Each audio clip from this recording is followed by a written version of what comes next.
है आज हम फिलॉसफी की जो सीरीज हमने शुरू की है उसमें तीसरा सेशन शुरू करने वाले हैं।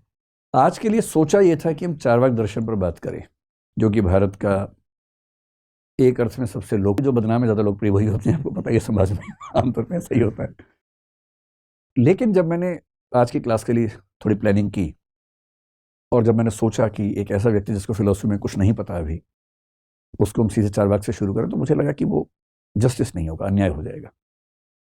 क्योंकि किसी एक दर्शन को ठीक से समझने के लिए पहले ज़रूरी है कि आपको बेसिक वोकेबुलरी उस विषय की पता हो, जो बेसिक टर्म्स हैं, कंसेप्ट्स हैं उस विषय के, वो पता हो। तो फिर मैंने तय किया कि चार्वाक को लाएंगे, 2-4 दिन के बाद ले आएंगे, लेकिन पहले 2-4 दिन कुछ बेसिक कंसेप्ट समझें, जिन कंसेप्ट से चार्वाक अपने आप समझ में आ जाता है। चार्वाक ही क्यों, जैनिज्म भी, बुद्धिज्म भी, वेदांत भी, शंकराचार्य भी, सब उन कंसेप्ट की बदौलत, उन कंसेप्ट की मदद से समझ में आते हैं, और पश्चिम के लोग भी उनसे समझ में आ जाते हैं।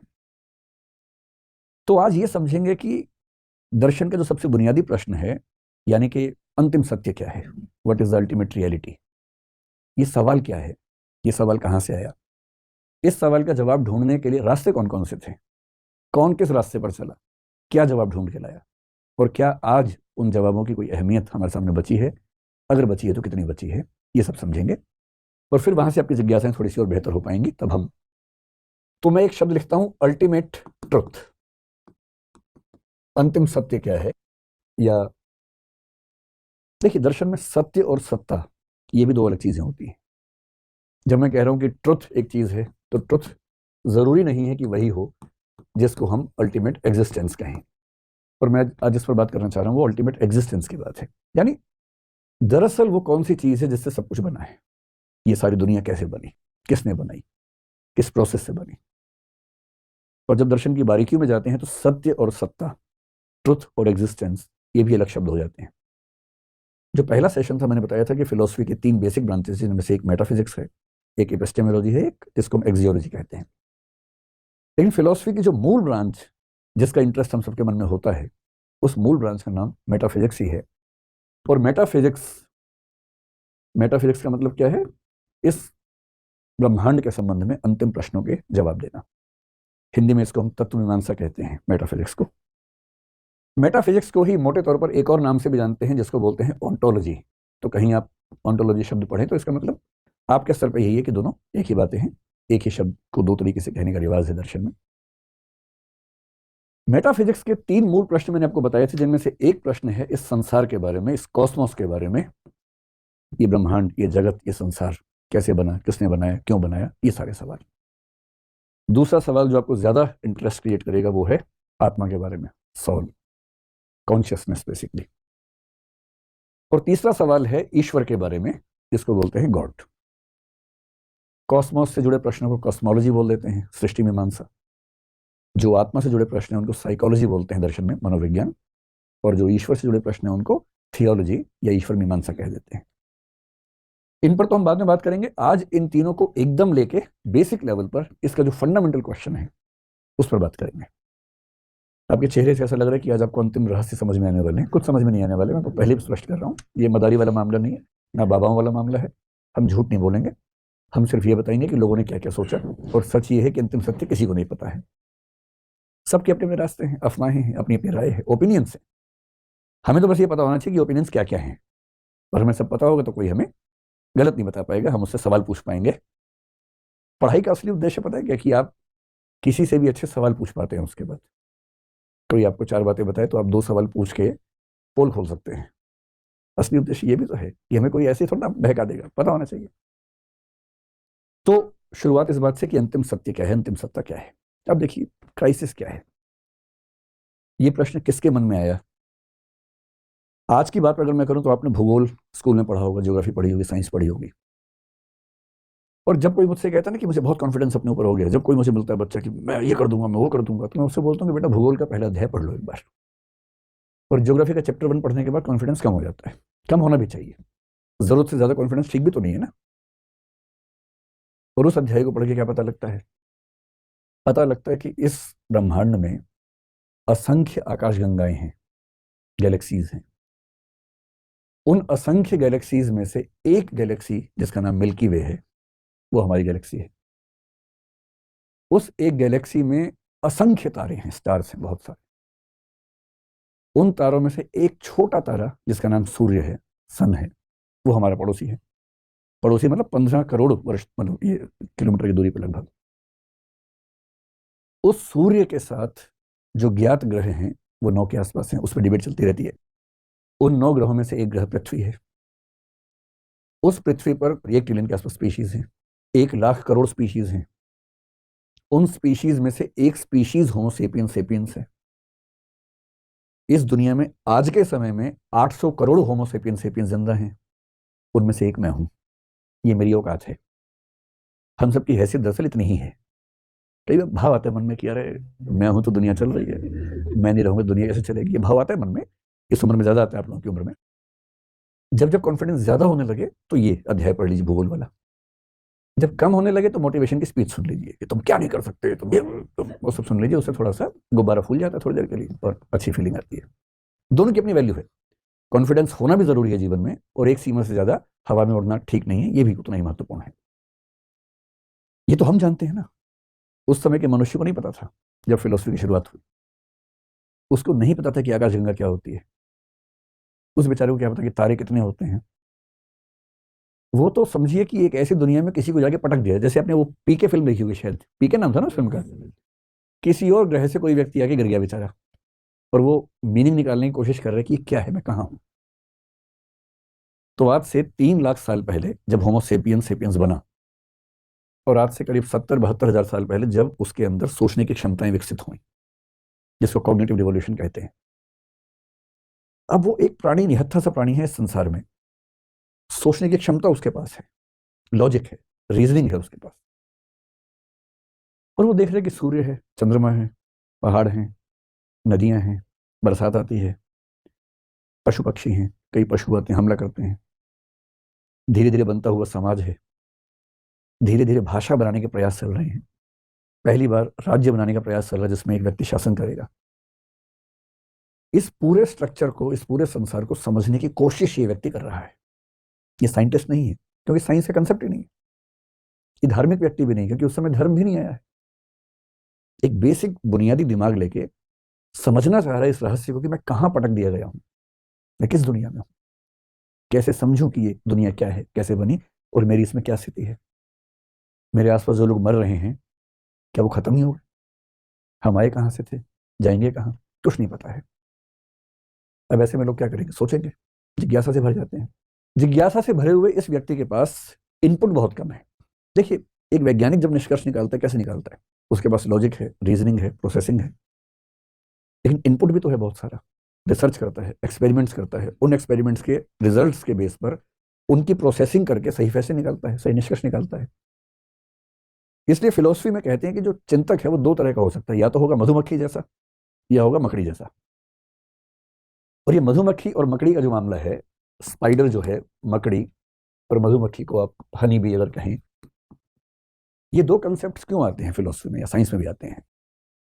एक अच्छा वैज्ञानिक होता है मधुमक्खी जैसा, इसलिए वैज्ञानिकों का आदर्श है मधुमक्खी होना।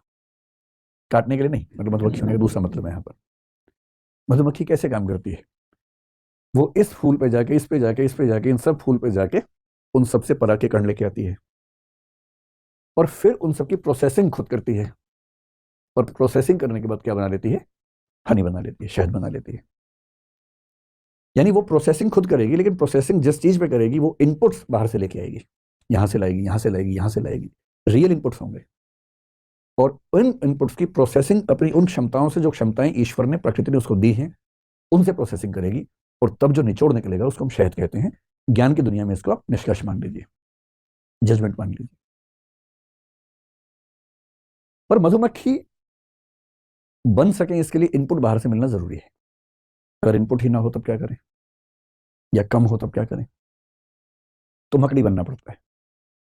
और मकड़ी की खास बात यह है कि मकड़ी जो जाला बनाती है, उस जाला बनाने में प्रोसेसिंग भी वो करती है, और उस जाला बनाने का जो कच्चा माल है वो भी अपने अंदर से ही निकालती है। यानी कॉजेशन की दुनिया में, कारणता की दुनिया में, तकनीकी शब्द हैं, आप परेशान होंगे, बस ये समझें कि कच्चा माल निकालने से लेकर उसकी प्रोसेसिंग तक का सारा काम मकड़ी खुद ही करती है। फिलोसफी में इसको बोलते हैं कि वो मेटीरियल कॉज भी खुद है, उपादान कारण भी खुद है, और एफिशिएंट कॉज यानी कि निमित्त कारण भी खुद ही है। दोनों खुद है। इसलिए जब तक हमारे पास बहुत सारे इनपुट्स ना हो, बहुत सारे तथ्य ना हो, हम मकड़ी बन के काम करते हैं। और अधिकांश दार्शनिक मकड़ी के रास्ते पर चलते हैं। वो अपने अंदर से कल्पनाएं करते हैं, उन कल्पनाओं को अपनी रीजनिंग पावर से जस्टिफाई करते हैं, प्रोसेसिंग करते हैं, डाउट्स निकालते हैं, ठीक करते हैं। और यही कारण है कि अलग अलग दार्शनिक एक ही चीज की व्याख्या एकदम अलग अलग करते हैं, और हर व्याख्या लॉजिकली ठीक लगती है, क्योंकि उन्होंने अपने दिमाग से सारी बातें सोची हैं। और साइंटिस्ट क्या करता है? रिसर्च करता है, रिसर्च करने के बाद निष्कर्ष निकालता है। विज्ञान का भी अंतिम प्रश्न है कि ब्रह्मांड कैसे बना। दर्शन का भी आखिरी प्रश्न है कि ब्रह्मांड कैसे बना। धर्मों को भी इसमें रुचि है कि ब्रह्मांड कैसे बना। अंतर उनके रास्ते का है, अंतर उसके मेथड का है। धर्म आस्था और फेथ के बल पर काम करता है। धर्म आसान उत्तर प्रोवाइड करता है आम आदमी को, जो बहुत गहरे नहीं है, बहुत तार्किक नहीं है, किंतु आम आदमी निश्चिंत हो जाए ऐसे गोलमोल आंसर प्रोवाइड करता है। दर्शन तार्किक उत्तर देता है मकड़ी के तरीके से, और विज्ञान आनुभविक एम्पायरिकल एविडेंसेस इकट्ठे करने के बाद तब जजमेंट निकालता है, और विनम्रता से मानता है कि कल को मैं गलत साबित हो सकता हूं। जैसी कोई नया एक्सपेरिमेंट मुझे गलत साबित करेगा, मैं गलत हो जाऊंगा। भाई आइंस्टीन ने इतने महान महान प्रयोग किए, उनको 1921 में नोबेल प्राइज मिला फोटोन्स पर उन्होंने जो काम किया उसके लिए। वही आइंस्टीन अपने समय में ही गलत साबित होने शुरू हो गए थे। आइंस्टीन के समय में क्वांटम फिजिक्स का जब एक प्रयोग हुआ, डबल स्लिट एक्सपेरिमेंट उसको बोलते हैं, और कुछ और प्रयोग हुए आइंस्टीन के समय में। एक प्रयोग हुआ जैसे क्वांटम एंटेंगलमेंट आजकल एक कंसेप्ट है, जिस पर 2022 का नोबेल प्राइज मिला है फिजिक्स का, आइंस्टीन के समय में आया। और आइंस्टीन ने दो और वैज्ञानिकों के साथ मिलकर एक ईपीआर पैराडॉक्स का जिक्र किया और कहा कि क्वांटम फिजिक्स के नियम गलत हैं, क्योंकि ये फिजिक्स के बुनियादी नियम के खिलाफ हैं। खारिज कर दिया। और आइंस्टीन की मौत के बाद 1960 के दशक में एक प्रयोग हुआ, बेल एक्सपेरिमेंट कहते हैं। 1972 में, फिर 1980 के दशक में, और उसके बाद 3 अलग अलग वैज्ञानिकों ने साबित किया कि आइंस्टीन की धारणा क्वांटम एंटेंगलमेंट के मामले में गलत थी। और इन 3 वैज्ञानिकों को, जो अलग अलग समय में काम कर रहे थे, एक साथ 2022 में नोबेल प्राइज देना पड़ा, क्योंकि वो आइंस्टीन की गलती को ढूंढ पाए। विज्ञान का यही मजा है। विज्ञान में धौंस नहीं है कि मैंने कह दिया तो अंतिम सत्य है। विज्ञान में न्यूटन भी गलत साबित हो सकता है, आइंस्टीन भी गलत साबित हो सकता है, हर कोई गलत साबित होता है। डार्विन गलत साबित हुआ कई मामलों में, इन कई मामलों में शानदार है। धर्म में इतनी आजादी नहीं होती है, दर्शन में होती है, विज्ञान में होती है। इसलिए तीनों का मूल प्रश्न यही है, और दर्शन ने इसमें क्या संभावनाएं ढूंढी, हमें इनको समझना है। ध्यान रखिए, विज्ञान बात की बात है, शुरुआती प्रयास दर्शन के लोग कर रहे हैं। आगे चल के विज्ञान ने उसमें से बहुत सारी चीजों को अपने हाथ में ले लिया और अच्छे से लिया। मेटाफिजिक्स या दर्शन का अंतिम प्रश्न जो है कि अंतिम सत्ता किसकी है, जो अल्टीमेट ट्रुथ या अल्टीमेट एग्जिस्टेंस है, वो किसका है। इस प्रश्न के बेसिकली 2 प्रश्न हैं, इसको 2 प्रश्नों में तोड़ लेते हैं। एक प्रश्न ये है कि अल्टीमेट एग्जिस्टेंस कितने हैं, नंबर कितना है। अंततः जितनी सत्ताएं हैं उनका नंबर कितना है, एक ही है या ज्यादा है या 2 हैं या 10 हैं कि 50 हैं कि 100 हैं कि 1000 हैं। एक तो ये सवाल है। और दूसरा ये कि जो अंतिम सत्ता है उसकी नेचर क्या है। नेचर का मतलब वो कैसी है सत्ता, उसका नाम क्या है, उसकी विशेषताएं क्या है, इसको बोलते हैं nature of the ultimate reality क्या है।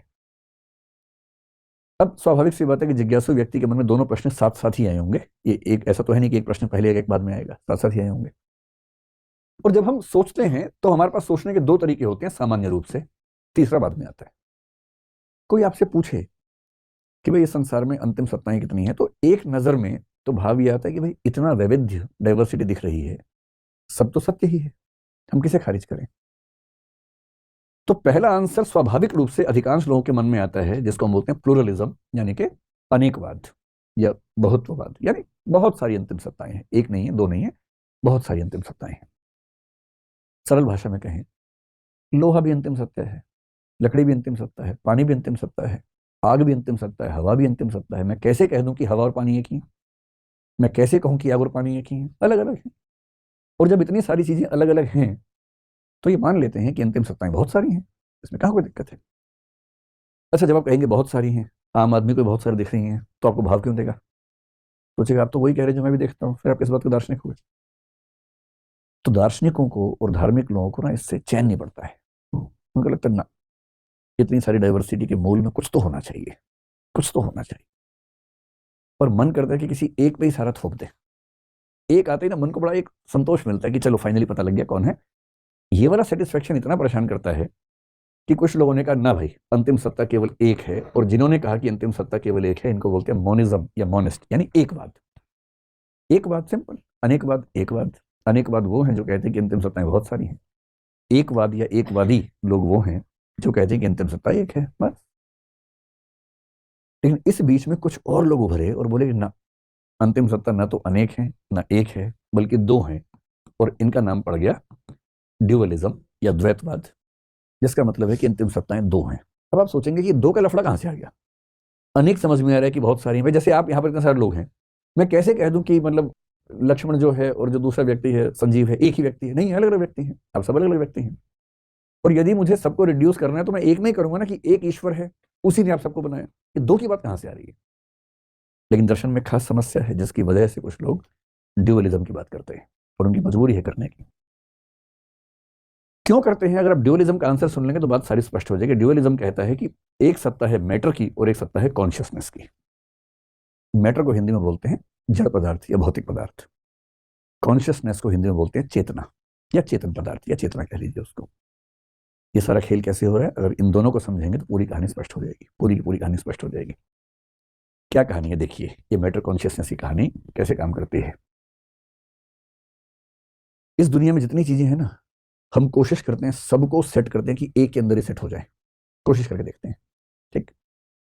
तो मैं जितनी भी चीजों को बांटूंगा तो मैं पाऊंगा कि या तो मैं उनको एक वर्ग मैटर में सेट कर सकता हूं, या मैं उनको एक दूसरे वर्ग कॉन्शियसनेस यानी कि चेतना में एडजस्ट कर सकता हूं। जैसे लोहा है, लोहे को कहां रखेंगे आप? तो आयरन यहां आ गया। पानी कहाँ आएगा? यहीं आ जाएगा। आग कहाँ आएगी? आग भी यहीं आ जाएगी। हवा कहाँ आएगी? हवा भी यहाँ आ जाएगी। कई लोग बोलते हैं कि हवा यहाँ आएगी, नहीं, हवा वहां नहीं आएगी, हवा भी मैटर है। ये सब कुछ यहाँ आ जाएगा। लोहा, लकड़ी, जो जो भी आपको समझ में आता हो इस तरह की चीजें, वो सब यहाँ आ जाएंगी। लेकिन अगर मैं आपसे पूछूं कि एक चीज है विचार, थॉट, थॉट भी तो है ना दुनिया में, हम सब लोग थॉट मतलब सोचते हैं, थॉट्स हमारे मन में आती हैं। फिर आपके मन में एक चीज आती है इमोशन। जब लोग दीवाने होकर बोलते हैं, ऐसे करते हैं, मैं तेरे लिए जान दे सकता हूँ, ये बकवास है। यहाँ जो दिल है वो केवल पंपिंग करता है ब्लड की। जब बहुत ज्यादा इमोशन है तो सिर के दाईं तरफ हाथ रख के बोल रहे हैं मैं तेरे लिए जान दे सकता हूँ, क्योंकि राइट हेमिस्फीयर ऑफ माइंड में इमोशंस आते हैं। इमोशंस यहाँ नहीं आते हैं, ये कल्पनाएं हैं। इमोशंस यहाँ आते हैं, राइट साइड में आते हैं। तो अगली बार जब किसी को अंगूठी उंगूठी पहनाओ तो ऐसे करके बोलने मैं तेरे लिए मैं तेरे लिए जान दे सकता हूँ, राइट साइड में। लेफ्ट में लॉजिक होता है ज्यादा, राइट में इमोशन ज्यादा काम करते हैं। तो जब आपके दिमाग में विचार ज्यादा है तो आपके दिमाग का लेफ्ट वाला हिस्सा ज्यादा एक्टिव है। जब इमोशन ज्यादा है तो दिमाग का राइट हिस्सा एक्टिव है, और ये तो बिल्कुल एक्टिव, मतलब ये तो हमेशा एक्टिव रहता है। इसका काम तो ब्लड की पंपिंग करना है, ब्लड की सफाई करना है। ये ब्लड सफाई नहीं करेगा तो मर जाएंगे 2 मिनट के अंदर, तो करता ही रहेगा। इससे कोई लिंक आपके इमोशंस का नहीं है। लेकिन अफवाह फैली हुई है, लोग कविताएं लिख रहे हैं दिल पे, लेकिन दरअसल दिल की कोई भूमिका इमोशंस में है नहीं।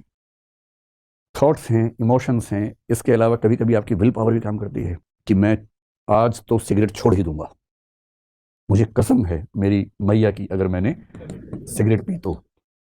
और विल पावर से आदमी कई बार छोड़ भी देता है कुछ चीजें, या कुछ चीजें शुरू करता है। कल से सुबह 5 बजे उठ के प्राणायाम करना ही करना है, और मान लीजिए सच में कर लिया तो विल पावर है इसका मतलब। नहीं कर पाए तो विल पावर की कमी है। ये विल पावर क्या चीज है? ये विल पावर भी तो कॉन्शियस वाली चीज है ना। थिंकिंग का मामला हो, इमोशंस का मामला हो, विल पावर का मामला हो, इन्हीं से जुड़ी बहुत सारी और भी चीजें हैं। कोई राय है आपकी, ओपिनियन है। ये ओपिनियन क्या चीज है? आपका कोई बिलीफ है, विश्वास है, आपको यहाँ तक कि अंधविश्वास मान लीजिए, सुपरस्टिशन है, वो क्या है? अब आपके मन में कभी कभी आ रहा होगा कि ये क्लासिफिकेशन जैसे हो रहा है, इसका आधार क्या है? मैं आपको आधार बताता हूँ। आपने कुछ ऐसे लोगों को सुना होगा कि आपको पता है कि आत्मा पर रिसर्च करते हुए एक व्यक्ति ने आत्मा का वजन बताया 21 ग्राम की आत्मा होती है। एक रिसर्च है, बाद में खारिज हो गई वैसे वो रिसर्च, लेकिन कुछ मतलब मैं ऐसे शब्दों का प्रयोग करने से बचता हूँ, लेकिन मैं कहना चाह रहा हूँ कि ऐसे मूर्खों की बातें मत आइएगा। ये बहुत बड़ी मूर्खता वाली बात है अगर कोई आत्मा का वजन 21 ग्राम बता रहे हैं तो। क्यों? क्योंकि जितने लोग आत्मा को मानते हैं उनमें से अधिकांश ये मानते हैं कि आत्मा एक कॉन्शियस चीज है, और कॉन्शियस चीज का वजन नहीं हो सकता। इसलिए आत्मा का वजन बताना एक तरह का गधापन है, अगर आप उसको कॉन्शियस मान रहे हैं तो। हालांकि कुछ लोग आत्मा को कॉन्शियस नहीं भी मानते, वो ऐसी बात करें समझ में आता है। लेकिन जो कॉन्शियस मानते हैं, जो कि ज्यादातर लोग हैं, आपने ये भी सुना होगा कि एक बार एक आदमी मरने वाला था, उसके कमरे की सारी खिड़कियां दरवाजे बंद कर दिए गए, कोई जगह नहीं छोड़ी गई, और जैसे ही वो मरा कांच टूट गया। मुझे नहीं पता कांच क्यों टूटा, टूटा कि नहीं टूटा, लेकिन अगर टूटा है तो उसकी वजह कुछ और रही होगी, ज्यादा गर्मी हो गई होगी, ये सब वजह रही होगी। क्योंकि आत्मा को निकलने के लिए कांच तोड़ने की जरूरत नहीं, क्योंकि आत्मा विचार जैसी है। एक बात ऐसी हुई कि कमरा बंद है, विचार नहीं आ रहे मेरे मन में। अब सोच के देखिए, या शीशा लगा से धूप नहीं आ रही, धूप तो भौतिक वस्तु है। जब धूप जैसी भौतिक वस्तु, धूप क्या है, प्रकाश क्या है, इलेक्ट्रोमैग्नेटिक वेव है। जिसको आइंस्टीन ने साबित किया कि प्रकाश केवल वेव नहीं है, पार्टिकल भी है, फोटॉन्स उसका नाम दिया, उसी में नोबेल प्राइज मिला उसको। धूप जैसी चीज जो प्रकाश है, जो कि भौतिक वस्तु है, जब वो शीशा तोड़े बिना अंदर आ सकती है, तो चेतना, शुद्ध चेतना, जिसका मतलब है विचार, भावना। और कोई अगर आपसे ये कहता वो देखे ना कि मैं बहुत परेशान हूं, कमरे के अंदर बंद हूं और मुझे याद नहीं आ रहा कुछ भी, मेरे विचार बाहर छूट गए थे और मैं अंदर आ गया हूं, मुझे अपने विचार लाने के लिए बाहर जाना है, दरवाजा खोल दो या खिड़की खोल दो ताकि विचार आ सके अंदर। ये कुछ वैसी बात है। इसलिए ऐसे लोगों की बात में नहीं आना है, तर्क का प्रयोग करना है, दिमाग का इस्तेमाल करना है। भौतिक वस्तु क्या है? बहुत लोगों ने कोशिश की डिफाइन करने की, कोई फाइनली कर नहीं पाए, लेकिन एक दो बातें स्पष्ट हो गई। भौतिक वस्तु का पहला लक्षण यह है कि वो स्थान जरूर घेरती है, उसमें एक्सटेंशन होता है, यानी वो स्पेस लेती है, उसमें वॉल्यूम होता है। ये सबसे बेसिक कैरेक्टरिस्टिक है। जो भी चीज स्थान घेरती है वो भौतिक वस्तु है, सिंपल है। ये नहीं कि वो मोटी होगी, पतली होगी, उसको छू सकते हैं, नहीं। कई चीजें आप छू नहीं पाएंगे लेकिन वो स्थान घेरेंगे। कुछ भी मास एंड वॉल्यूम आप कह लीजिए, लेकिन बहुत सरल भाषा में बोलते हैं कि वो स्थान घेरती है। ठीक।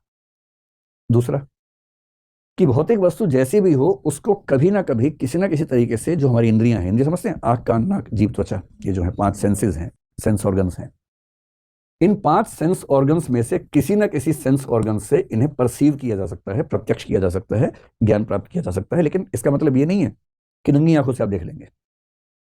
माइक्रोस्कोप बनाएंगे तो भी देखेंगे तो आंखों से ही। हो सकता है कि माइक्रोस्कोप बनाने के बाद देख पाए, हो सकता है कि टेलीस्कोप बनाने के बाद देख पाए, लेकिन टेलीस्कोप में अगर इतनी ताकत है तो खुद देख ले अपने आप। देख तो नहीं पाएगा ना, टेलीस्कोप तो आपके देखने की क्षमताएं बड़ी कर देगा, माइक्रोस्कोप बहुत छोटी चीजें देखने की क्षमता आपकी पैदा कर देगा। कुछ यंत्र आपकी सुनने की क्षमताएं बढ़ा देंगे, लेकिन सुनने की क्षमता तो आपकी इंद्रियों में ही है ना, कहीं और से तो आएगी नहीं। जो भी भौतिक पदार्थ है वो किसी न किसी ज्ञानेंद्रिय से जाना जा सकता है, बेशक कुछ इंस्ट्रूमेंट्स और डिवाइसेस की मदद से जाना जाए। अब बताइए, हवा क्या है? भौतिक है, क्योंकि हवा को टच होती है, स्थान घेरती है हवा। इलेक्ट्रोमैग्नेटिक वेव्स हमारे जैसे प्रकाश है, प्रकाश आप आंख से मतलब प्रकाश को फील कर सकते हैं। धूप अगर है तो आपकी बॉडी पे टच होती है, समझ में आता है कि प्रकाश है। जो इलेक्ट्रॉन्स बह रहे हैं किसी तार के अंदर, जिसको हम करंट कहते हैं, छू के देखिए, पता लग जाएगा एकदम कि भौतिक है कि नहीं है। कुछ लोग बड़ी गोलूपन की बात करते हैं, एनर्जी जो है, एनर्जी चेतन नहीं, एनर्जी चेतन नहीं है। एनर्जी भी भौतिक वस्तु है, क्योंकि मास और एनर्जी को आप कन्वर्ट करते हैं, इसका मतलब है कि भौतिक वस्तु है। इलेक्ट्रॉन्स का प्रवाह भौतिक वस्तु है, चेतन नहीं है। हाँ, किसी ने बहुत बढ़िया बात आपसे कही, आपके मन में एनर्जी आ गई, मोटिवेशन आ गया, वो एक अलग एनर्जी है। यहाँ उसकी बात नहीं हो रही है। फिजिकल चीजों से बनने वाली जो एनर्जी है, वो एनर्जी भी फिजिकल है, चाहे वो प्रवाह के रूप में हो, किसी भी रूप में हो। आपने आग, कोयले में आग लगा के उसकी हीट से, उसकी भाप से टरबाइन चला के बिजली बना ली, ये सब कुछ भौतिक है। बिजली भी भौतिक है, भाप भी भौतिक है, टरबाइन का चलना, गति भी भौतिक है। ये सब मटेरियल चीजें हैं। कॉन्शियसनेस वो है जिस पर ये दोनों बातें लागू नहीं होती हैं, वो स्थान नहीं घेरती है। और ना आप इन 5 इंद्रियों से, छठी इंद्रिय जिसको मन कहते हैं, वो अलग चीज है। इन 5 इंद्रियों से आप इन चीजों को परसीव नहीं कर सकते। तो जिस भी चीज को आप परसीव 5 इंद्रियों से ना कर सके, और जो भी चीज स्थान न घेरती हो, मोटे तौर पर मान लीजिए कि वो कॉन्शियसनेस है, या उससे निकलने वाली कोई चीज है, थॉट है। क्या आप बता सकते हैं कि आपका कौन सा विचार दूसरे विचार की तुलना में लंबा है, मोटा है, आगे खड़ा है, पीछे बैठा है? नहीं बता सकते। स्थान नहीं घेरता है। भावना भी स्थान नहीं घेरती है ना। आपने कभी अपने आप से कहा हो कि मैं अच्छाई की भावना लाना चाहूँ, पर बुराई की भावना आगे खड़ी हुई है, जगह नहीं दे रही उसको, ये बुराई तो हट ताकि अच्छाई आगे आ सके? नहीं, कुछ मतलब नहीं इन बातों का, क्योंकि स्थान नहीं घेरते हैं। और 5 इंद्रियों से आप नहीं देख सकते, आप अपनी आंख से अपने विचार को नहीं देख सकते, कुछ भी कर लें। कंसेप्चुअलाइज करना पड़ेगा। और कंसेप्ट बनाने की प्रक्रिया चेतन प्रक्रिया है, जिस पर सुकरात ने बहुत काम किया, भारत में कई लोगों ने, न्याय दर्शन ने बहुत काम किया उस पर। लेकिन कोई ये नहीं कहता कि भौतिक वस्तु है। अब कुछ दार्शनिक देखिए कितना गहरा सोच रहे हैं, इतना गहरा सोचते सोचते आ गए कि हम सारी भौतिक वस्तुओं को तो एक मान लेंगे, कि भाई ये सब अंदर ही अंदर एक ही है, दिखने में अलग है, लोहा, लकड़ी, पानी, बिजली सब एक ही है, हवा भी एक ही है, क्योंकि इन सब में एक कॉमन फैक्टर तो है कि स्थान घेरते हैं। और जितनी ये सब चीजें हैं, ये सब भी अंदर ही अंदर एक है, क्योंकि इनमें भी कॉमन फैक्टर है कि ये स्थान नहीं घेरते, और ये परसेप्टिबल नहीं है। ये हमारे 5 इंद्रियों से, 5 सेंसेस से परसेप्शन नहीं हो सकता, प्रत्यक्ष नहीं हो सकता, अनुभव नहीं हो सकता। लेकिन कोई मुझसे कहे कि मैं इन दोनों को मिला के एक कर दूं, वो कैसे करूंगा? और जो लोग यहां के रुक जाते हैं उनको बोलते हैं ड्यूअलिस्ट, कि भाई अंतिम रूप से 2 सत्ताएं हैं, एक भौतिक, एक चेतन। सारी भौतिक चीजों को मिला के एक मान लो, कोई बात नहीं, सारी चेतन चीजों को मिला के एक मान लो, पर मैं किसी भी आर्गुमेंट से ये कैसे साबित कर दूं कि भौतिक ही चेतन है और चेतन ही भौतिक है? मैं लोहे से विचार कैसे बना दूं और भावना से लकड़ी कैसे बना दूंगा? ये कैसे करूं? और जिनका मन करता है ना ना कुछ और करना है, फिर वो आते हैं इस पर मॉनिज्म पे। वो कहते हैं कि ना भाई, अंत में तो एक ही सत्ता रहेगी। और इनके सामने कितना बड़ा चैलेंज है, आप समझ पा रहे हैं? अभी तक की जो बात हुई, अगर मैं समअप कर दूं थोड़ा सा आसान भाषा में, आप लोग अभी हैं दैहिक रूप से, मतलब देह और मन दोनों के साथ हैं। कई बार क्या होता है कि शरीर तो है ही, मन है नहीं, सवाल उसका होता है। अब तक की जो बात हमने की, थोड़ी सी बात, वो ये है कि अल्टीमेट रियलिटी क्या है। इसको लेकर नंबर्स की बात करें, 3 ऑप्शन है। जो सबसे सामान्य विचार है वो ये कि भाई बहुत सारे सत्ताएं हैं। और भारत के दर्शन में जैसे हमने पढ़ा, तो भारत में चारवाक भी ये मानते हैं कि बहुत सारे सत्ताएं हैं, जैन भी ये मानते हैं बहुत सत्ताएं हैं, बौद्ध भी ये मानते हैं बहुत सारे सत्ताएं हैं, न्याय भी ये मानते हैं, वैशेषिक भी ये मानते हैं, मीमांसा वाले भी ये मानते हैं। जो नहीं मानते केवल सांख्य योग नहीं मानता और वेदांत नहीं मानता, बाकी सब मानते हैं कि सत्ताएं बहुत सारी हैं, बहुत सारी एग्जिस्टेंस हैं। तो अगर मैं मोटी सी बात आपसे कहूं कि भारत के अधिकांश दार्शनिक किस रास्ते पर चलते हैं? प्लूरलिज्म के रास्ते पर चलते हैं, अनेकवाद के रास्ते पर चलते हैं कि अंतिम सत्ताएं बहुत सारी हैं। फिर कुछ और गहराई में जाते हैं, वो कहते हैं ना, सारी मटेरियल चीजें एक मान लूंगा, सारी कॉन्शियस एक मान लूंगा, पर इनको कैसे एक मानूं? कौन सा रास्ता? ड्यूअलिज्म। और ड्यूअलिज्म के रास्ते पर भारत में चलने वाला दर्शन जो है वो सांख्य है, और थोड़ा सा योग भी कह सकते हैं, क्योंकि वो दोनों की मेटाफिजिक्स सेम है।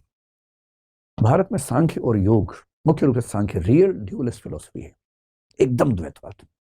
आगे चल के रामानुज ने एक द्वैत विशिष्ट अद्वैत की बात की। मैंने कहा था ना, विशिष्ट अद्वैतवाद उनका है।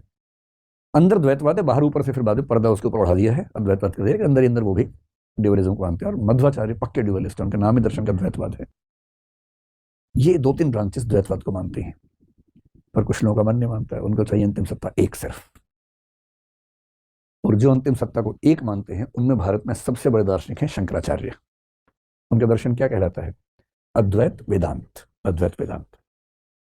सच बात तो है कि रामानुज भी, वल्लभाचार्य भी, निम्बार्काचार्य भी, जिनके दर्शन विशिष्ट अद्वैतवाद, शुद्ध अद्वैतवाद और द्वैताद्वैतवाद हैं, ये भी अंततः मोनिज्म की बात करते हैं, पर ये थोड़ा बीच में कुछ किंतु परंतु लगाते हैं। जो एक दर्शन कोई किंतु परंतु नहीं लगाता है, उसका नाम है शंकराचार्य का अद्वैतवाद या अद्वैत वेदांत।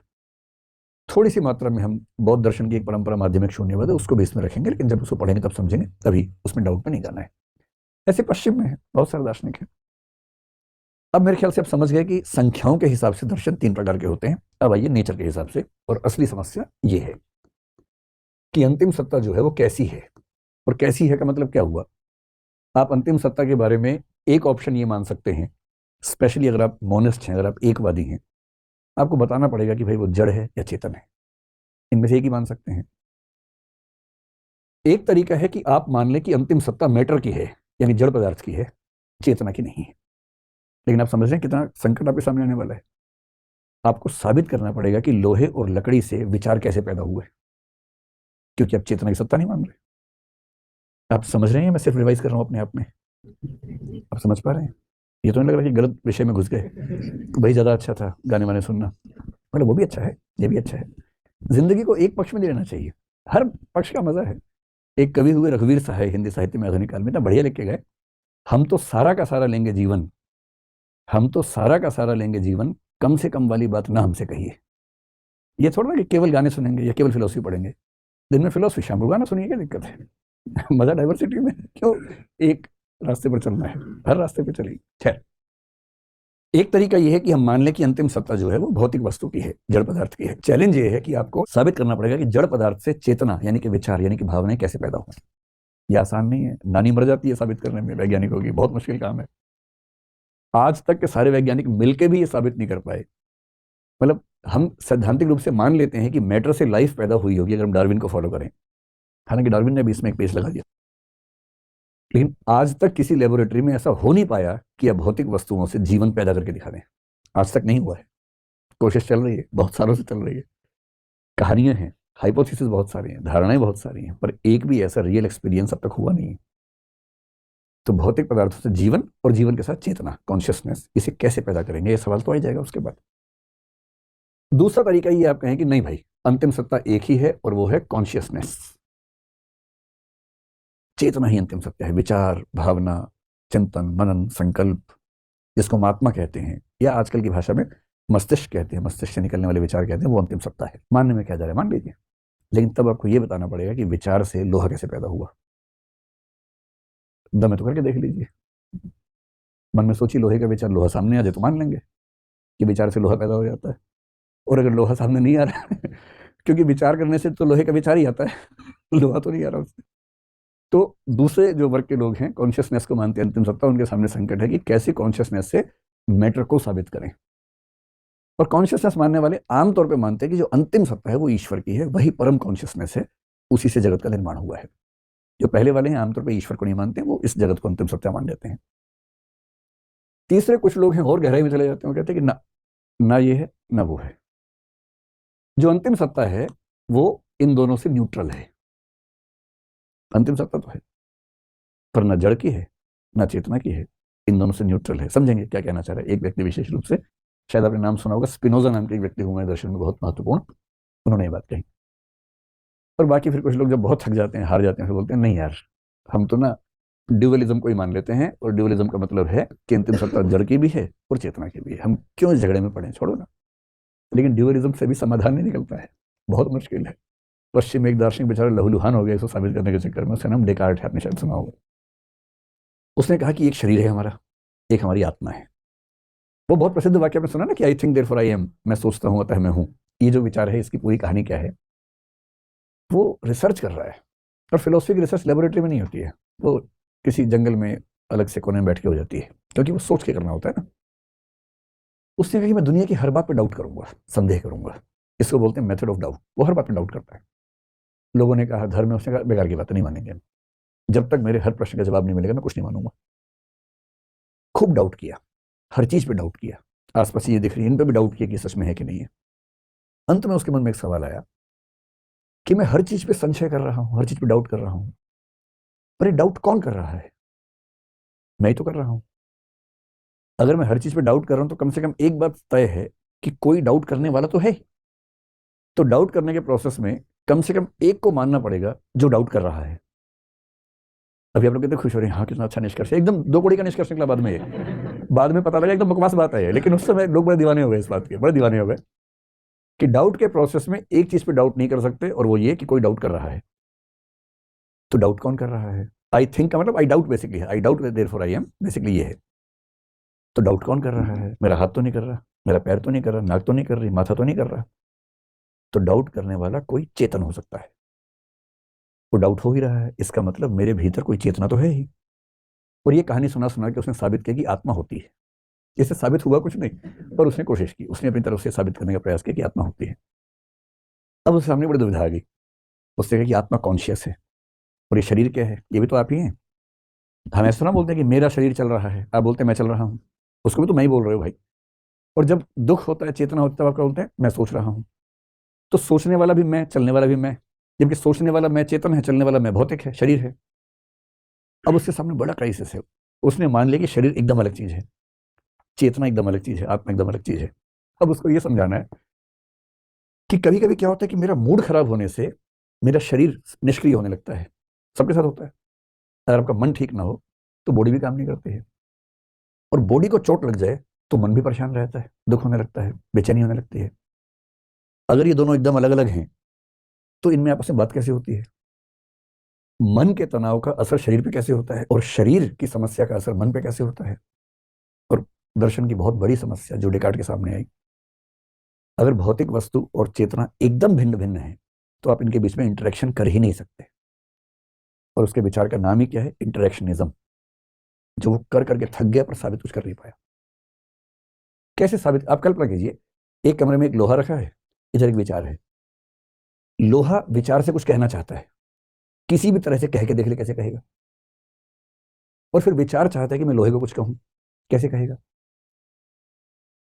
उस विचार ने कितनी कल्पनाएं की। उसने कहा खोपड़ी के अंदर एक ग्लैंड है, पीनियल ग्लैंड है, पीनियल ग्लैंड की आधार पर इंटरेक्शन होता है। तो लोगों ने मुस्कुरा के सवाल पूछा कि पीनियल ग्लैंड क्या है, भौतिक या चेतन? अगर ये भौतिक है तो ये लोहा हो गया, ये चेतन है तो विचार हो गया, और समस्या वहीं की वहीं है।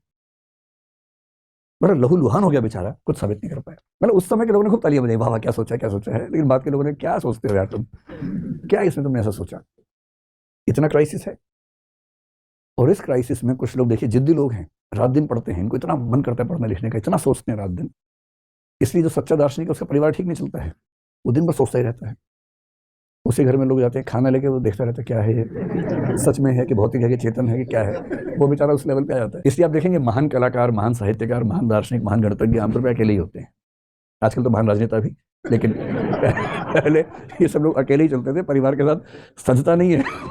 तो क्योंकि जो आदमी लगातार इसमें घुसा रहेगा उससे कौन संवाद कर पाएगा। तो जो लोग मानते हैं कि अंतिम सत्ता मैटर है, इनको बोलते हैं, इनके विचार को बोलते हैं मेटीरियलिज्म।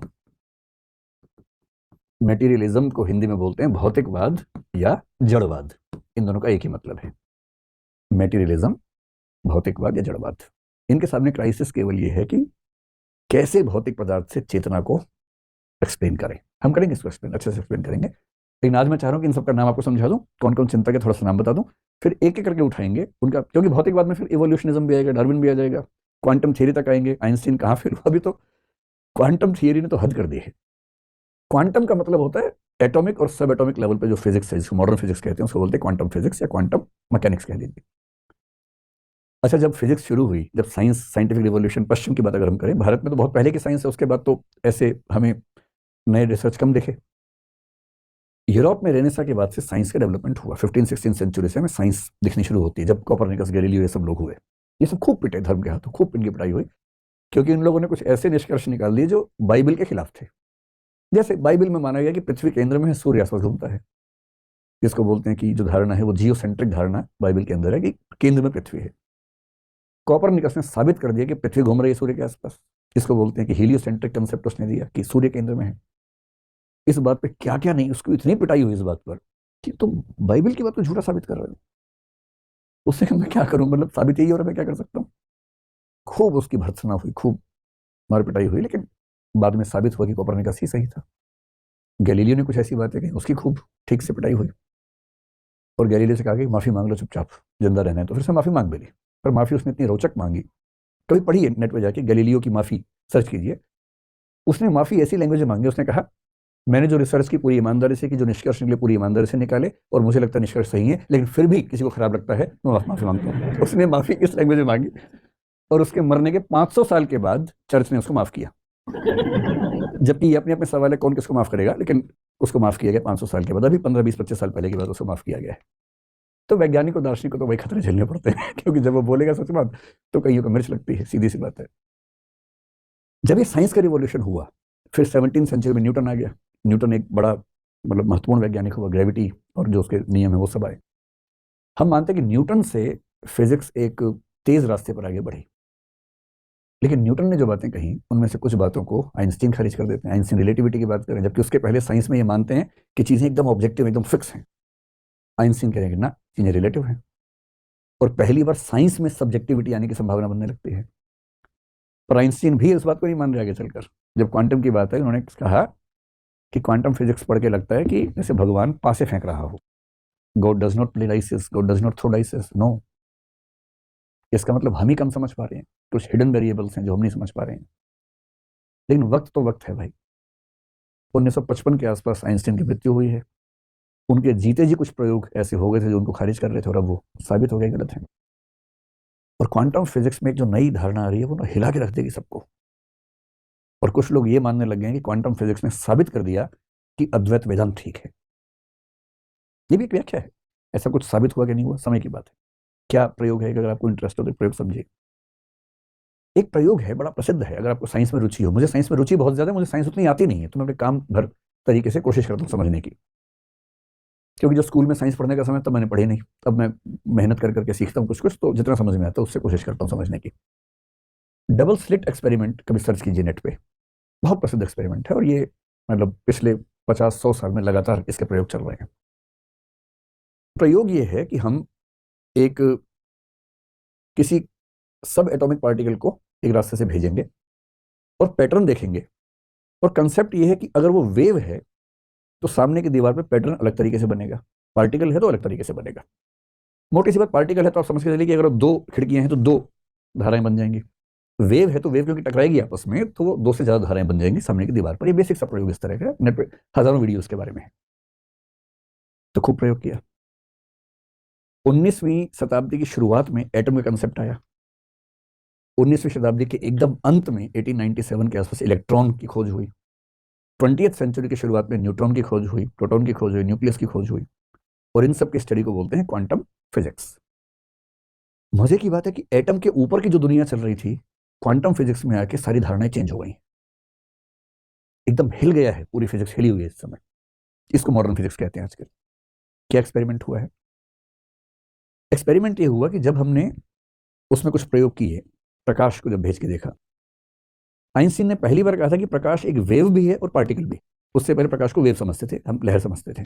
आइंस्टीन ने कहा ना, वेव भी है पार्टिकल भी है, दोनों की तरह से बिहेव करता है, और उसको फोटोन कहा पार्टिकल के रूप में। अब जो चीज है ना, सुनेंगे तो कुर्सी पकड़ लीजिए, खिसक ना जाए कहीं, ऐसी इंटरेस्टिंग चीज है। इसी से आइंस्टीन हिल गए थे अपने समय में। प्रकाश को भेजा और प्रकाश वेव की तरह बिहेव कर रहा है, लेकिन कुछ चीजें समझ नहीं आ रही हैं। तो इनको ठीक से समझने के लिए क्या किया कि डिवाइस बनाई गई जो उस प्रयोग को ऑब्जर्व करेगी। और जैसी वो डिवाइस लगाई गई, प्रकाश का बिहेवियर पार्टिकल जैसा हो गया। ये क्या तमाशा हो रहा है भाई, अजीब तमाशा है। तो जैसी वो डिवाइस हटाई, वो फिर वेव जैसा हो गया। वेव जैसा कैसे हो रहा है? सामने दीवार पर जो इमेजेस बन रही हैं उससे पता लग रहा है। जैसे डिवाइस लगाई, फिर पार्टिकल हो गया। अब ये प्रयोग हजारों बार दोहराया गया और हर बार सेम रिजल्ट आया। और 2022 का नोबेल प्राइज जीतने वालों की धारणा क्या है कि जो प्रकाश है, जो फोटॉन्स हैं, देखे जाने पर उनका बिहेवियर चेंज हो जाता है। ये पूरी भौतिक वस्तु की ऐसी की तैसी हो गई है। वरना भौतिक वस्तु को इस बात से क्या फर्क पड़ेगा कि मैं देख रहा हूं उसको? भाई, सार्त्र ने कहा, कई दार्शनिकों ने कहा कि मनुष्य को फर्क पड़ता है। अगर मैं आपको लगातार देखने लगूं या आप किसी को लगातार देखेंगे तो उसका बिहेवियर चेंज होने लगता है, परेशान होने लगता है। ये इंसान में होता है, एनिमल्स में भी होता है। पर कभी ऐसा हुआ कि आप अपने पेन को लगातार देख रहे हैं और पेन हिलने लगे कि भाई नमक देखो ऐसे करके? ये तो कभी नहीं हुआ आपके साथ, है ना? हालांकि सहज योग वाले और कई लोग क्लेम करते हैं कि वो आंखों से चम्मच को मोड़ देते हैं। ये क्लेम कई परंपराओं का है, पर लोग उस पर डाउट भी करते हैं। जब तक अपने सामने देखेंगे नहीं, कैसे विश्वास करें? पर क्वांटम फिजिक्स कह रही है कि जब ऑब्जर्व करते हैं तो प्रकाश का बिहेवियर पार्टिकल का हो जाता है, नहीं तो वेव का रहता है। और ये मैं नहीं कह रहा हूँ, 3 वैज्ञानिक जिनको नोबेल प्राइज मिला है, गली मोहल्ले के लोग नहीं है, नोबेल प्राइज मिला है इसी साल का 2022 का, वो कह रहे हैं ये बात। और उससे खतरनाक एक बात और क्वांटम फिजिक्स ने बता दी है, जिस पर भी आइंस्टीन भड़के हुए थे। पूरा दर्शन टिका हुआ एक सिद्धांत पर, कारणता, कि हर चीज का एक कारण होता है। उस कारणता सिद्धांत को आग लगा दिया क्वांटम फिजिक्स ने। शायद कारणता सिद्धांत ही खारिज हो जाएगा क्वांटम फिजिक्स से। और वो क्या रिसर्च है? वो रिसर्च भी इन लोगों ने साबित की है। उसको बोलते हैं क्वांटम एंटेंगलमेंट। एंटेंगलमेंट का मतलब दो चीजों का जुड़े होना। अब तक हम क्या सोचते हैं कि कोई भौतिक वस्तु अगर है, उसमें कोई भी चेंज तभी आएगा जब उसके ऊपर कोई प्रेशर लगेगा, कोई टच होगा, बेशक हवाई टच हो, कुछ टच होगा तो चेंज होगा उसके अंदर। हम ये नहीं मानते थे कि किसी के देखने से चेंज हो जाएगा। एक तो ये साबित हुआ कि देखने से चेंज हो रहा है। और अगर देखने से चेंज हो रहा है तो इसका मतलब शंकराचार्य के दर्शन में साक्षी चैतन्य की धारणा है कि ब्रह्म एक ड्रीम की तरह से जगत का ऑब्जर्वर मात्र है। पूरा जगत केवल एक ऑब्जर्वेशन है, और उस ऑब्जर्वेशन से ही चीजें बदल रही हैं। सांख्य दर्शन कह रहा है कि पुरुष यानी कि आत्मा के नजदीक होने मात्र से प्रकृति यानी भौतिक वस्तु में चेंजेस आने लगते हैं। अजीब हाल है। जिन चीजों को हम मजाक समझते थे, ऐसा लग रहा है कि इससे कुछ रास्ता निकल रहा है उसका। पहली बार ऐसा हुआ ना कि किसी के ऑब्जर्व करने से भौतिक वस्तु की नेचर चेंज होने लगी, ये तो पहली बार सामने आया। और दूसरी व्याख्या तो और खतरनाक हो गई है। हम ये मानते हैं कि कोई बाहरी प्रभाव पड़ेगा, दबाव लगेगा तो परिवर्तन आएगा किसी वस्तु में, भौतिक वस्तु में। अब एक धारणा ये है क्वांटम एंटेंगलमेंट की, जिसका मतलब ये है कि सब एटॉमिक लेवल पर, इलेक्ट्रॉन, प्रोटॉन, न्यूट्रॉन, न्यूक्लियस, किसी लेवल पर यह संभव है कि एक सब एटॉमिक पार्टिकल का कनेक्शन किसी और सब एटॉमिक पार्टिकल से कहीं और हो। कहीं और का मतलब पृथ्वी पे ही नहीं, चांद पे भी हो सकता है, सूर्य पे भी हो सकता है, किसी और आकाशगंगा में भी हो सकता है, बिलियंस ऑफ लाइट ईयर्स दूर भी हो सकता है। और उसमें रोचक बात क्या है, इनके बीच में ऐसा कनेक्शन है कि यहां पर जो पार्टिकल बिहेव करेगा उसका ठीक विपरीत बिहेवियर उस पार्टिकल का वहां हो जाएगा। और सबसे खतरनाक बात, इन दोनों घटनाओं के बीच में टाइम का कोई लैप्स नहीं है, सेकंड के 1000 में हिस्से का भी लैप्स नहीं है। यहां हुआ, वहां हुआ, एक साथ हुआ। और आइंस्टीन और फिजिक्स ये मान के चल रहे थे कि प्रकाश से ज्यादा तेज गति से कुछ भी ट्रेवल नहीं कर सकता। प्रकाश का सिंपल भाषा में, प्रकाश की गति क्या है? 3 लाख किलोमीटर प्रति सेकंड के आसपास है। सूर्य की किरण यहां पहुंची 8 मिनट के बाद। जब भी आप सूर्य को देखें तो 8 मिनट पहले का सूर्य है, वो अभी का सूर्य नहीं है। 8 मिनट पहले सूर्य ऐसा था, क्योंकि वो किरण अब पहुंची हमारे पास। यानी सूर्य की किरण यहां पहुंचेगी 8 मिनट में। पर यदि दो पार्टिकल्स हैं जो एंटेंगल्ड हैं, जुड़े हुए हैं, जिनमें से एक पृथ्वी पर है और एक सूर्य पर है, उनके बीच में कम्युनिकेशन हो रहा है 0 सेकंड्स में।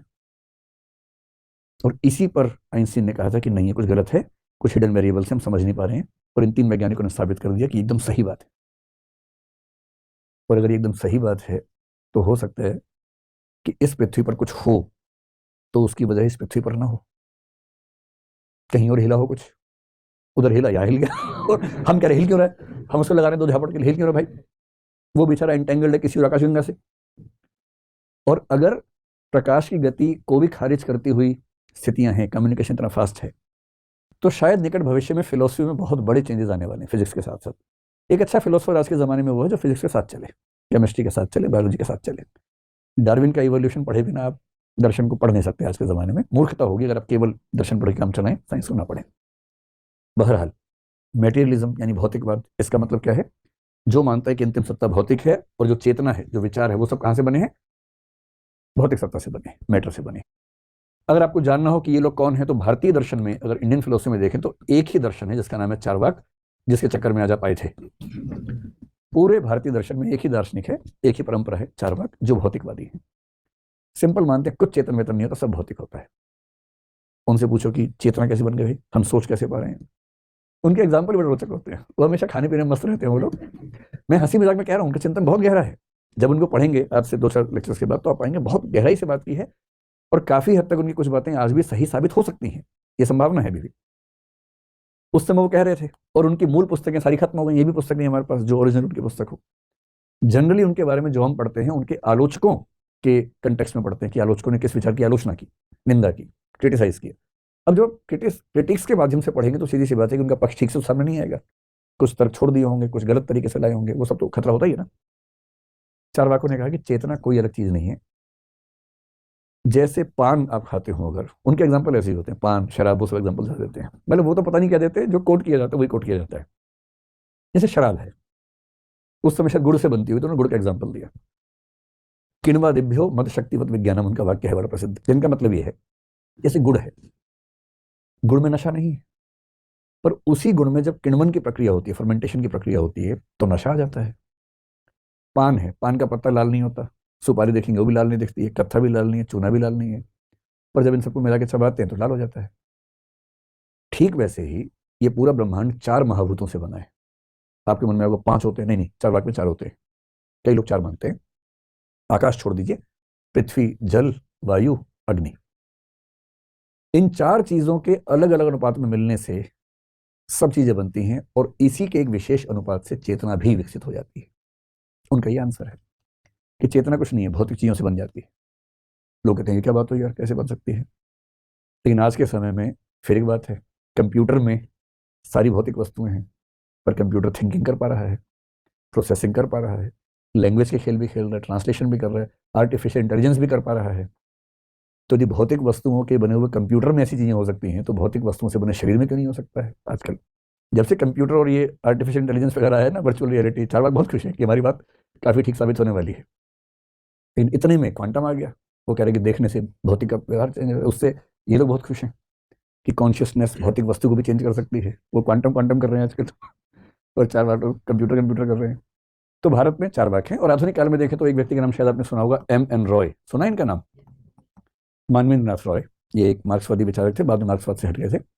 जब सोवियत संघ बना, लेनिन वहां के प्रमुख थे, तो लेनिन के सलाहकार थे। ये बहुत प्रसिद्ध व्यक्ति थे, लेनिन के सलाहकार रहे। उसके बाद जब स्टालिन आए तो कुछ मतभेद उनसे हुआ, तो वापस भारत आ गए। स्टालिन से मतभेद के बाद आमतौर पर रास्ता सीधे परलोक का ही होता था, पर इनकी खुशनसीबी थी कि यही लोक में रहे उसके बाद भी, और लंबे समय तक विचार विमर्श करते रहे। पश्चिम में बहुत लोग हैं भौतिकवादी, बहुत सारे लोग हैं। अच्छा, पश्चिम में शुरुआत के लोग तो भौतिकवादी सोच पा रहे थे। सबसे पहले दार्शनिक थेल्स, या जिसको थेलीस कुछ लोग बोलते हैं, थालेस बोलते हैं कुछ लोग, पता नहीं कैसे सोचा उसने, कहा कि जो अंतिम सत्ता है वो पानी है, पानी से ब्रह्मांड बना है। लोगों ने थोड़ा समझा के बताओ, पानी से आग कैसे बनी, समझाओ जरा। समझा नहीं पा रहे हैं बहुत ज्यादा, पर कह रहे हैं कि पानी से बना है। तो उसका एक पड़ोसी था, उसने कहा ना, हवा से बना है। उसका नाम था एनेक्सिमेनीज। इनका ये तो ठीक है। तीसरा बोला हेरेक्लाइटस, आग से बनी है दुनिया। तो एक खेल चल रहा है, आग से बना, पानी से बना, हवा से बना।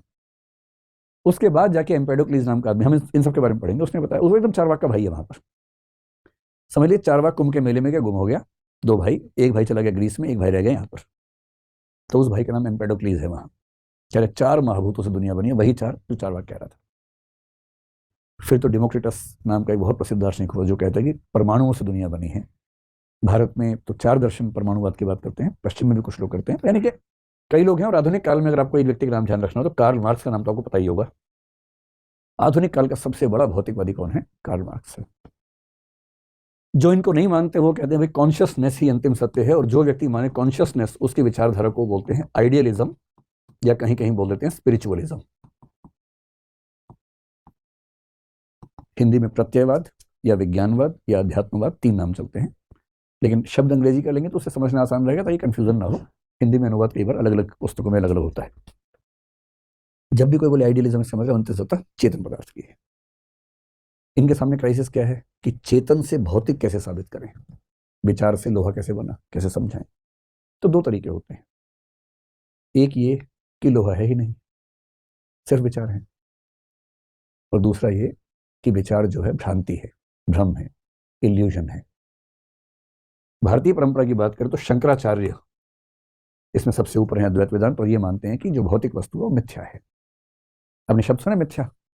मिथ्या का मतलब अंतिम रूप से सत्य नहीं है, अंतिम सत्य केवल चेतना है। और पश्चिम में एक व्यक्ति हुआ हीगेल, अभी आप केवल इन 2 का नाम ध्यान रखें। हीगेल मानता है कि दुनिया मिथ्या नहीं है, और जो भौतिक वस्तु नजर आती है दरअसल वो विचार ही होता है। आपको अजीब सा लग रहा होगा ना, तो मैं आपको एक हल्का सा खेल खेल के बताता हूँ। भारत में एक और दर्शन है बहुत ही खतरनाक, जिसको बोलते हैं योगाचार विज्ञानवाद, बौद्ध परंपरा में हुआ, और पश्चिम में बर्कले। इन दोनों ने लगभग एक जैसी बात की है, और इतनी खतरनाक बात की है, मैं आपको समझाता हूँ 2 मिनट के अंदर। ये दोनों मानते हैं कि भौतिक वस्तु होती ही नहीं है। आप जिस कुर्सी पे बैठे हो भौतिक कुर्सी नहीं है, डरिए मत, अब गिरेंगे नहीं, लेकिन इनके हिसाब से आप भौतिक वस्तु पर नहीं बैठे हुए हैं। ये पेन जो है भौतिक नहीं है। आप सोचेंगे अजीब टाइप के लोग हैं, कॉमन सेंस भी ठीक नहीं है इनकी, तो पूरी दार्शनिक बन गए, तो इनसे अच्छे तो हम बन जाएंगे दार्शनिक। ये मन में भाव आ रहा होगा ना। सच बात यह है कि आप इनको खारिज कर भी नहीं पाएंगे, जब इनकी बात ठीक से सुन लेंगे खारिज कर नहीं पाएंगे। 2 मिनट खेल लेते हैं, विस्तार में बाद में खेलेंगे। जैसे पेन है, आपको ये डिसाइड करना है कि पेन सच में है कि नहीं, भौतिक वस्तु है कि नहीं है। आप कैसे डिसाइड करेंगे? आप पहले देखेंगे, क्योंकि देख सकते हैं इसको, सूंघेंगे नहीं इसको, टेस्ट नहीं करेंगे इसको, क्योंकि ये जीभ और नाक वाला मामला नहीं है, ये छूने वाला और देखने वाला मामला है। तो 2 इंद्रियां काम करेंगी इसमें, है ना। आपने देखा, आपने कहा पेन नहीं, इस पर क्या सोचना है। लेकिन जब आपने देखा तो आपको क्या दिखा? आप कहेंगे पेन दिखा? नहीं, आपको पेन नहीं दिखा, क्योंकि पेन का कंसेप्ट आपके दिमाग में पहले से बैठा हुआ है, इसलिए आपने इसको देखकर बोला कि पेन है। अगर आपको पेन दिखता ना, तो एक बहुत छोटा बच्चा जब पहली बार इसको देखता है उसको पेन बोलता वो भी, पर बहुत छोटा बच्चा जिसने पेन कभी ना देखा उसको पेन नहीं बोलता है। आप 10 बार बताएंगे तब पेन बोलना शुरू करता है, उससे पहले नहीं बोलता है पेन।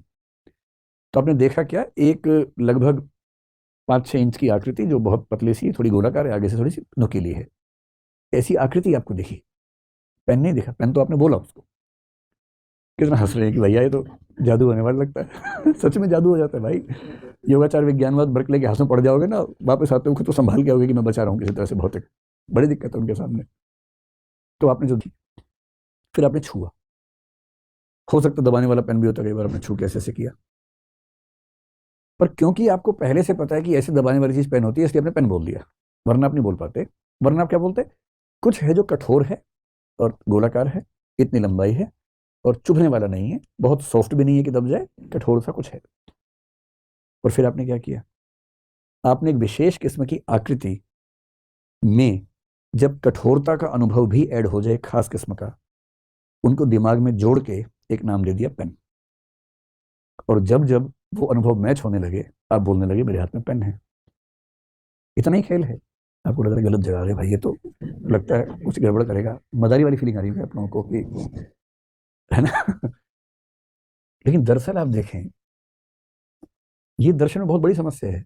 और कांट, जो कि मेरी नजर में सबसे महान दार्शनिक हुआ, उसने अंत में कहा कि जगत में वस्तुएं हैं, नहीं हैं, कैसी हैं, हम जान ही नहीं सकते, क्योंकि हमारी जो रेंज है वो केवल उन अनुभवों तक है जो हमारे पास आ रहे हैं। अनुभव क्या आ रहा है? कठोरता, काला, इतना ही अनुभव है।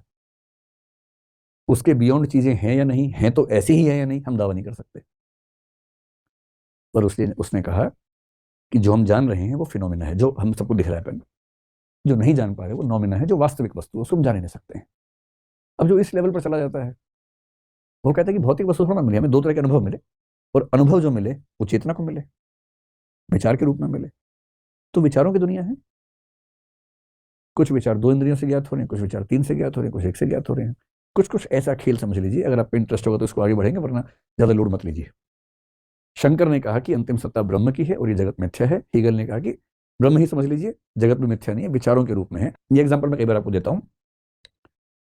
कल्पना कीजिए कि आप सो रहे हैं, सपना देख रहे हैं। सपना देखते होंगे ना आजकल तो, ठीक है, इस उम्र में देखते हैं ज्यादा, हर उम्र में देखते हैं, नेचर चेंज हो जाती है। तो आपने सपने में मान लीजिए कुछ देखा कि आप खेल रहे हैं, 4-5 दोस्त आपके साथ हैं, या कहीं पार्टी में बैठे हैं और वहाँ किसी रेस्टोरेंट में पार्टी चल रही है, बड़ा मजा आ रहा है, बहुत सारा भोजन और पेय पदार्थ आपके सामने रखे हुए हैं, सब लोग मतलब चीयर्स कर रहे हैं, किसी का बर्थडे है, फिर उसको सेलिब्रेट किया गया, उसको पीटा गया, और उसके बाद सब लोगों ने कुछ कुछ खाने और पीने की वस्तुओं का सेवन किया सपने में। अब आपको ये बताना है कि आपके सपने में आप भी हैं, बाकी लोग भी हैं। आपके सपने में जो आपका दोस्त है वो भौतिक है या चेतन है? बहुत इंटरेस्टिंग बात है। आपको सपने में लग रहा है कि वो रियल है एकदम, पर आपके सपने में जो आपका दोस्त है वो भौतिक है या चेतन है? वो तो आइडिया है, केवल चेतन है। और जो पी रहे थे वो भी चेतन है। और जो खा रहे थे, समोसा हो या चिकन हो, जो भी आप खाते हैं, वो क्या है? तो आपने चेतन समोसा खाया बेसिकली, और चेतन कैंपा कोला पिया आपने बेसिकली। और आपके दोस्त जो कि जीते जागते मनुष्य हैं, वो सपने में चेतन थे आपके। और वो जो चेतन दोस्त है, दोस्त नंबर 1 और दोस्त नंबर 2, वो एक दूसरे के लिए क्या है? वो भी चेतन है, वो आपकी चेतना के हिस्से हैं, लेकिन लग रहे हैं भौतिक। सपने में आपको एकदम लग रहा है कि भौतिक है, सब है सारा चेतन। तो हीगल जो कहना चाह रहा है वो ये है कि समझ लो ऊपर वाला सपना देख रहा है, और उस सपने में हम सब हैं। Next level. और जितना आप नाच रहे हैं ना, उसकी चेतना में नाच रहे हैं। जैसे आपके सपने में दोस्त नाच रहे थे, हम सब क्या है समझ गए? हो सकता है कि हम भगवान के सपने में आने वाले विचार मात्र हों। जैसे मेरे सपने में मेरे दोस्त आते हैं, बहुत सारी भौतिक वस्तुएं आती हैं, पर उस समय वो चेतन है सिर्फ। पर सपने में जितने लोग हैं उनको लग रहा है कि भौतिक है, वो पी भी रहे हैं, खा भी रहे हैं, नाच भी रहे हैं, म्यूजिक भी चला रहे हैं, और सुबह उठ के पता लगा सपना था, सब कुछ केवल कॉन्शियसनेस थी। ठीक ठाक संभावना है। और क्वांटम फिजिक्स का संकेत भी खतरनाक है कि देखने से प्रकाश चेंज हो रहा है, देखने से फोटॉन्स बन जाते हैं। और अगर ऐसा है तो भगवान के देखने से पता नहीं क्या क्या हो जाएगा फिर तो मैं केवल हिंट कर रहा हूं कि जो स्पिरिचुअलिज्म के लोग हैं, आइडियलिज्म के लोग हैं, इस तरह से इस ब्रह्मांड की व्याख्या करते हैं। फिर आप उनसे पूछेंगे विचार से लोहा कैसे बनेगा, कहेंगे सपना देख लो, सपने में लोहा ले आओ। जो सपने में लोहा है विचार ही तो है। और आप रट रहे थे पूरी एलिमेंट्स की लिस्ट, 118 एलिमेंट्स रटे हुए थे आपने, सबके आइसोटॉप्स रट लिए थे, किसके प्रोटॉन्स का नंबर क्या है वो भी रटा हुआ था, पता लगा वो सब विचार निकले फाइनली। तो फिलोसफी में एक पक्ष ये भी होता है। कुछ लोगों का माथा हो गया खराब, उनका इस चक्कर में पड़ना ही नहीं है। उन्होंने एक विचार दिया जिसको बोलते हैं न्यूट्रलिज्म या तटस्थवाद। इसमें आप फिलहाल एक व्यक्ति के नाम याद रखिए, स्पिनोजा।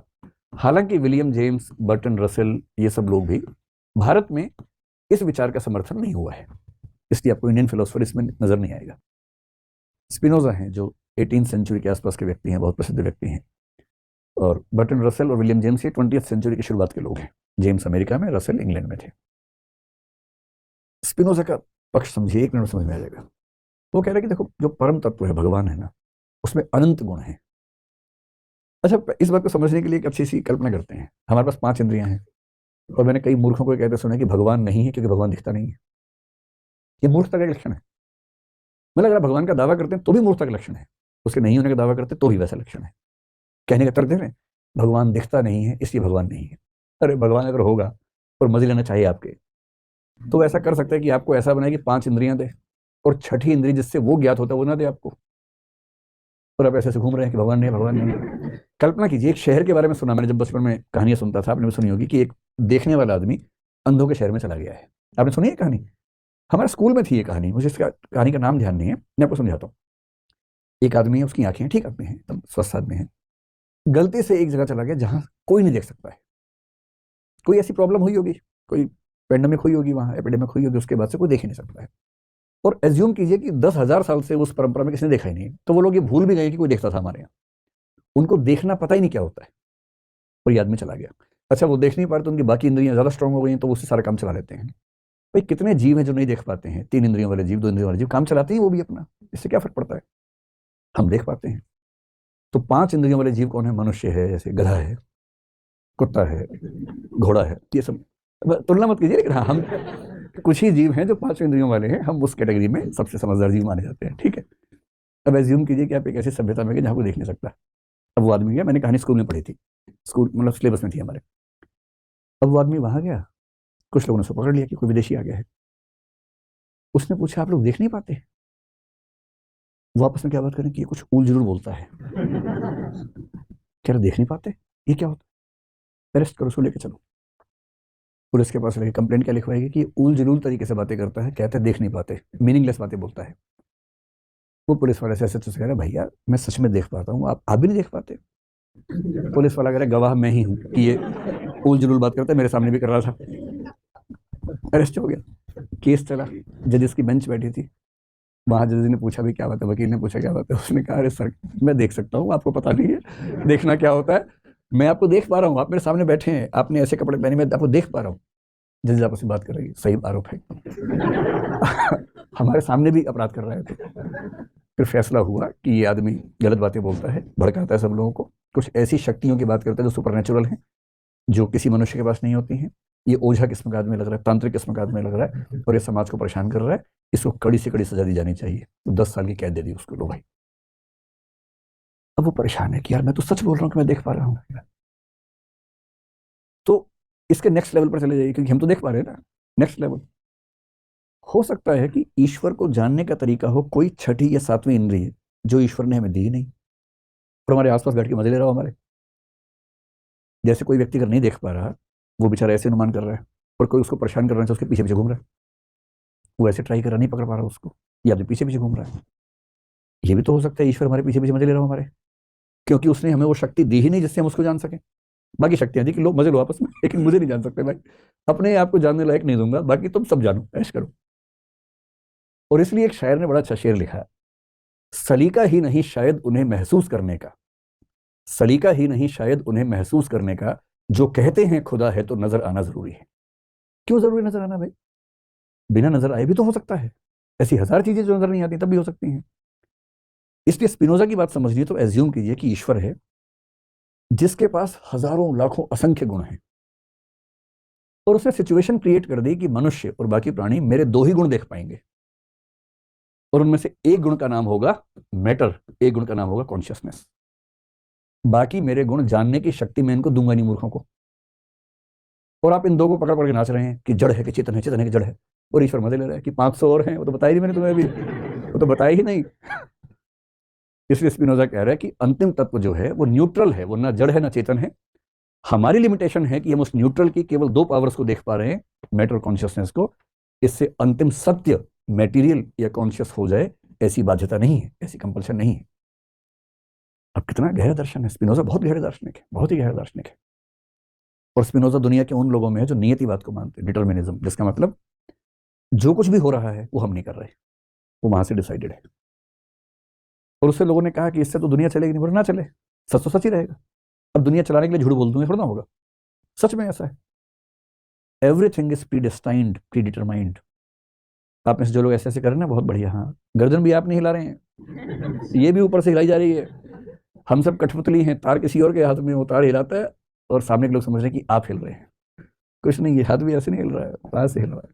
डिटर्मिनिज्म, जो परफेक्ट डिटर्मिनिज्म होता है, बहुत कम लोगों ने माना, जिनमें से एक व्यक्ति स्पिनोजा है। कभी इनका जिक्र होगा तो इसको पढ़ेंगे। अंतिम वही है ड्यूअलिज्म, ये वो लोग जो बोलते हैं नहीं भाई हम तो दोनों को मान लेते हैं, बात खत्म करो, मैटर भी है कॉन्शियसनेस भी है। जैसे सांख्य दर्शन मैंने जिक्र किया, थोड़ा सा रामानुज, पश्चिम में प्लेटो और अरस्तु भी लगभग ड्यूअलिज्म को मान लेते हैं, और डेकार्ट मैंने बताया था ना अभी आपको, जो फंस गया था बेचारा, अंत में वो भी नहीं मानता, कहानी बनाता है, ईश्वर को ले आता है, लेकिन जब तक ईश्वर ना आए तब तक वो ड्यूअलिस्ट रहता है।